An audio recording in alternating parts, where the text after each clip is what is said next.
All for One qui rajeunit en utilisant le pouvoir d'Eri, bah c'est bien.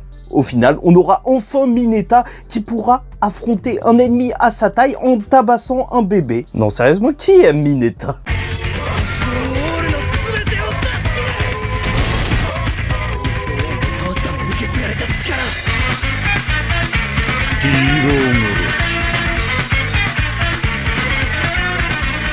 Mesdames et messieurs, ici Chaz et on se retrouve aujourd'hui pour la review du chapitre 382 de My Hero Academia. Je ne te laisserai pas t'enfuir et c'est un chapitre qui marque déjà le nouvel opening de la chaîne, j'espère que vous avez apprécié, mais surtout qui commence par All for One et Hawks qui se disent la même chose. Ils pensent que la situation peut empirer, peut être meilleure à cause ou grâce à Toga. Toga qui va créer un clone justement de Shigaraki, de Dabi et d'All for One et Shigaraki ne peut rien détruire du tout. Et à partir de ce moment-là, on va avoir une explication parce que Ochako et Tsuyu sont en train de se poser des questions. Et ce non-fonctionnement est probablement dû au fait que Toga, lorsqu'elle copie quelqu'un, elle se transforme en une personne, alors elle doit l'aimer afin d'utiliser son alter. Voilà, ça c'est dit et c'est là où ça devient un petit peu bizarre parce que on est d'accord que là, elle a cloné des Twice. Et les Twice, normalement, ne répondent pas aux mêmes règles.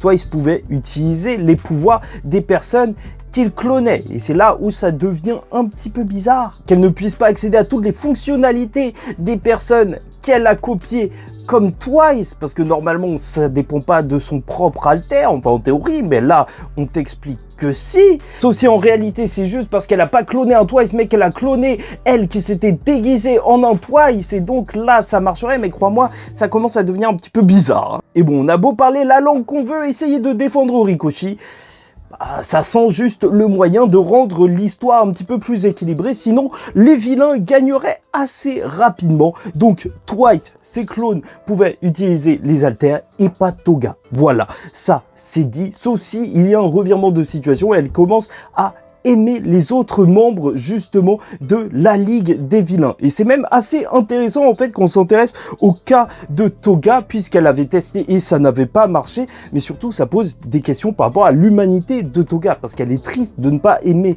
ses camarades et même sa vision de l'amour en fait, puisque lorsqu'elle s'était transformée en Ochako, bah, elle avait beau l'avoir vu 2 ou 3 minutes dans sa vie, bah, elle pouvait utiliser son alter. Alors que la Ligue des Vilains, elle a passé quand même au moins 1 an avec eux. À leur côté, ils l'ont accepté, mais elle ne les aime pas pour autant. Et même sa vision de l'amour, elle est assez intéressante dans le sens où elle est aussi un petit peu tordue. En fait, c'est vraiment vouloir devenir la personne, comme elle le fait justement avec Jin, et ça montre aussi à quel point son esprit est zinzin. Et elle est donc en train de pleurer car elle n'a pas réussi à véritablement devenir lui, elle n'a pas réussi à faire ce qu'il aurait pu faire. Et au-delà de la possible incohérence, c'est vrai que c'est intéressant de voir que Jin, lui, son problème, c'est qu'il ne savait plus qui réellement il était. Et là, le problème de Toga, c'est justement de vouloir devenir quelqu'un d'autre. Oui, ça va très loin. Donc je trouve ça cohérent pour le développement et la psychologie du personnage, mais en termes de cohérence des pouvoirs et compagnie, bah j'ai du mal quoi. Et là on va avoir le droit à une double page noire où on voit toutes les pensées d'exterminer les héros, ce que disent les clones de Twice, mais la vraie pensée de Toga, c'est juste qu'elle n'a pas réussi à devenir Jin. Et ça l'attriste, et c'est assez bien vu de voir justement en parallèle la double page suivante où on va la voir à la même position, au même endroit, elle qui est en train de pleurer. Et c'est même assez fort parce que ça veut dire qu'au-delà de tout ce champ de bataille, tout ce qu'elle veut et tout ce à quoi elle pense, c'est Jin. Ochako qui va la remarquer parce que Ochako le dit que Toga doit se sentir mal de ne pas pouvoir aimer ses camarades, et Ochako le dit, elle a toujours aimé voir les gens heureux et c'est pour ça qu'elle n'ignorera pas les larmes de Toga. Bon, c'est un petit peu la personne qui essaie de tuer en ce moment, mais bon, c'est l'histoire. Et bon, là tu sens le début du Talking no Jutsu, tu sais, le jutsu supérieur de Naruto, le plus puissant des jutsu, celui où il parle et tes ennemis deviennent gentils. Mais surtout, il faut l'arrêter à ce moment précis, donc avant que la situation ne dégénère, si elle réussit à véritablement cloner un Shigaraki, un All for One, un Dabi ou autre, et que ça fasse d'énormes dégâts. Bon, je vais pas vous mentir, je suis un petit peu peiné dans un sens de voir que Ochako, elle est aussi dans cette mouvance en fait, de vouloir sauver les personnes. En plus, ça fait très copine, girly et compagnie, mais au final, c'est l'histoire de My Hero Academia.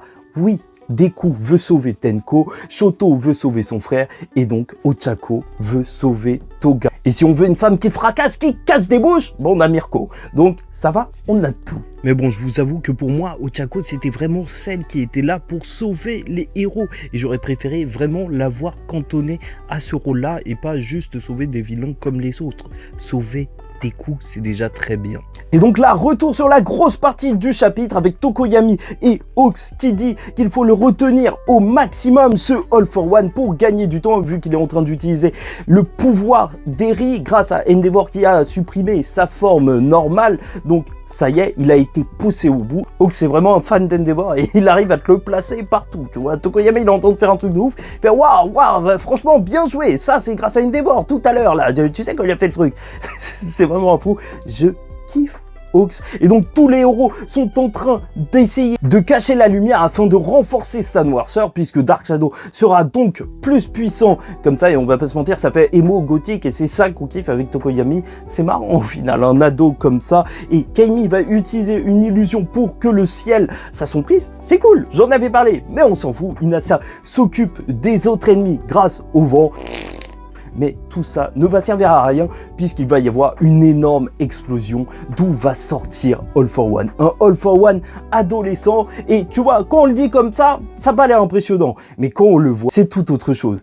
Il est tout de même extrêmement flippant. Malgré sa jeunesse, il est effrayant et ça c'est grâce au trait d'Horikoshi, bien sûr, avec ce trait qui diffère beaucoup des autres personnages, un trait beaucoup plus réaliste en fait, parfois qu'on retrouve chez Endeavor et surtout quand tu le compares à Tokoyami, c'est le jour et la nuit, on va pas se mentir. Et c'est même assez intéressant symboliquement, alors que justement All for One se bat pour restaurer une vision du passé où il était le tout-puissant et voler le futur de la jeune génération. Et là, littéralement, il peut les remplacer en étant le jeune qui se bat. Oui, peut-être. Et bon, on va pas se mentir aussi, oui, Tokoyami a fait quelque chose, parce que certains diront qu'il n'a servi à rien, mais non, il a réussi à retenir assez longtemps All for One pour qu'il devienne adolescent. Oui, bien sûr. Est-ce que ça veut dire que ce sera bébé All for One qui atteindra Shigaraki? Et là, ce sera Shigaraki, justement, dans une position inverse de ce qui s'était passé lorsqu'il était jeune, qui va lui tendre la main, mais cette fois, pour le détruire, ce serait incroyable. Refuser All for One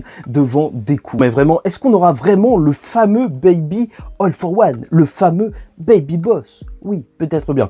Mais bon, une chose est sûre, Endeavor l'a défait quand il était vieux et au bord de la mort, mais il pourra recommencer puisque c'est sa spécialité de détruire psychologiquement des jeunes. Bon, en fait, j'ai hésité à faire cette blague, je pense que j'aurais pas dû la faire. Après avoir maltraité Shoto et Dabi, c'est le tour de All for One.